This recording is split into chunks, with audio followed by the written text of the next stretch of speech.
Bonjour à toutes et à tous. Un conflit avec un voisin, une facture qui traîne et qui n'est toujours pas payée, on a tous, un jour ou l'autre, été face à un désaccord. Mais la question c'est, comment est-ce qu'on passe d'une simple dispute à une véritable décision de justice? Aujourd'hui, on va décortiquer le parcours d'un litige, vraiment étape par étape, pour comprendre comment le droit s'y prend pour transformer un problème en solution. Allez, c'est parti. En fait, tout part souvent d'une situation très concrète, très simple.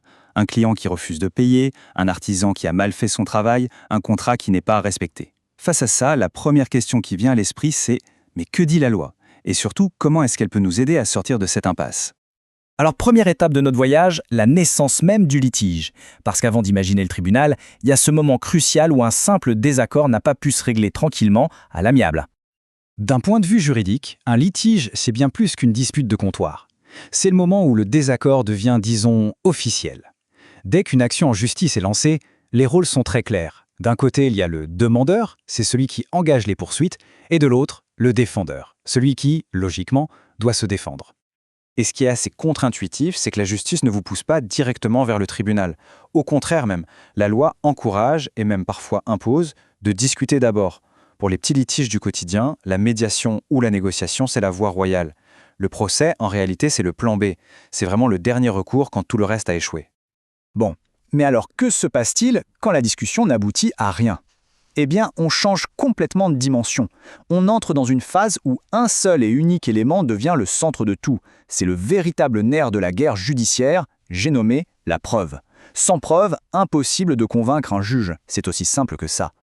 Et attention, en matière de preuve, il y a une distinction capitale à comprendre. La loi sépare les choses en deux. D'un côté, on a ce qu'on appelle l'acte juridique. Là, c'est quand on a voulu faire quelque chose. L'exemple type, c'est signer un contrat de vente. Pour ça, la preuve doit être écrite. Un mail, un document signé. De l'autre côté, on a le fait juridique. Là, c'est l'imprévu, l'accident. Et dans ce cas-là, la preuve est libre, on dit qu'elle se fait par tout moyen. Par tout moyen, ça veut dire quoi concrètement? Eh bien, ça veut dire tout ce qui peut aider le juge à y voir plus clair. Ça peut être le témoignage de quelqu'un qui a vu la scène, une photo prise sur le vif avec un smartphone, une vidéo de surveillance, ou encore le rapport très détaillé d'un expert. Vraiment, tout ce qui peut aider à établir la vérité des faits est le bienvenu. Mais attention, toutes les preuves ne se valent pas. Le droit établit une sorte de hiérarchie. Il y a ce qu'on appelle les preuves parfaites, comme un acte signé chez le notaire ou un aveu fait devant le tribunal. Celles-là, elles s'imposent au juge, il ne peut pas les ignorer. Et puis, il y a les preuves imparfaites, comme un simple témoignage. Celles-ci sont laissées à la libre appréciation du juge. C'est lui qui va décider du poids qu'il leur accorde. Ok, donc on a notre problème, on a nos preuves, et maintenant, on va où avec tout ça? Le système judiciaire, ça peut ressembler à un vrai labyrinthe. Et c'est absolument crucial de s'adresser au bon tribunal. Autrement dit, il faut frapper à la bonne porte, sinon on perd son temps. Pour simplifier, il y a deux grands mondes. D'un côté, l'ordre administratif, lui, il s'occupe des conflits qu'on peut avoir avec l'État ou une administration. De l'autre, l'ordre judiciaire, qui gère tout le reste, c'est-à-dire les litiges entre personnes privées. Et à l'intérieur de cet ordre judiciaire, chaque domaine a son propre tribunal spécialisé, le tribunal de commerce pour les entreprises, le conseil de prud'homme pour les conflits du travail, et bien sûr les différents tribunaux pénaux pour les infractions. Une fois qu'on a trouvé la bonne porte, le procès peut enfin commencer. Et là, il faut un peu oublier l'image des films avec des scènes chaotiques. En réalité, un procès, c'est une procédure extrêmement structurée qui suit des étapes très claires et bien définies. Si on prend un procès civil classique, ça se déroule en 5 grandes phases. D'abord, il y a l'assignation. C'est le coup d'envoi, l'acte officiel qui lance la machine. Ensuite, la mise en état. C'est la phase de préparation où les avocats s'échangent leurs arguments et leurs preuves. Après vient l'audience. C'est le grand oral, le moment des plaidoiries. Puis le délibéré, les juges se retirent pour réfléchir et prendre leur décision. Et enfin, le jugement, la décision est rendue et ça clôture cette première manche. Je dis bien première manche parce que le premier jugement n'est pas forcément la fin de l'histoire. Loin de là. Le droit à un procès équitable, ça inclut aussi la possibilité de contester une décision avec laquelle on n'est pas d'accord. C'est ce qu'on appelle les voies de recours.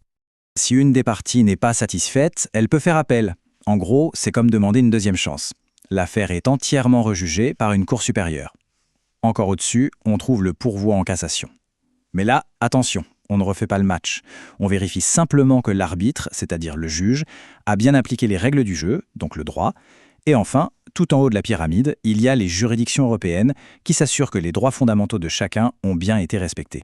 Finalement, s'il n'y avait qu'une seule chose à retenir de tout ce parcours, c'est que l'ensemble du système repose sur un pilier central, la preuve. C'est elle qui permet de transformer une simple opinion en un fait établi. C'est elle qui permet de construire ce qu'on appelle une vérité judiciaire, et donc de garantir que la décision finale ne soit pas arbitraire, mais qu'elle soit la plus juste possible. On découvre donc une mécanique judiciaire qui est somme toute assez logique, conçue pour trancher les conflits de manière équitable. Mais ça laisse une question en suspens. Ce système qui est si essentiel à notre société, est-ce qu'on le connaît vraiment bien? Ou est-ce que sa complexité le rend parfois un peu lointain, un peu inaccessible pour les citoyens qu'il est pourtant censé servir?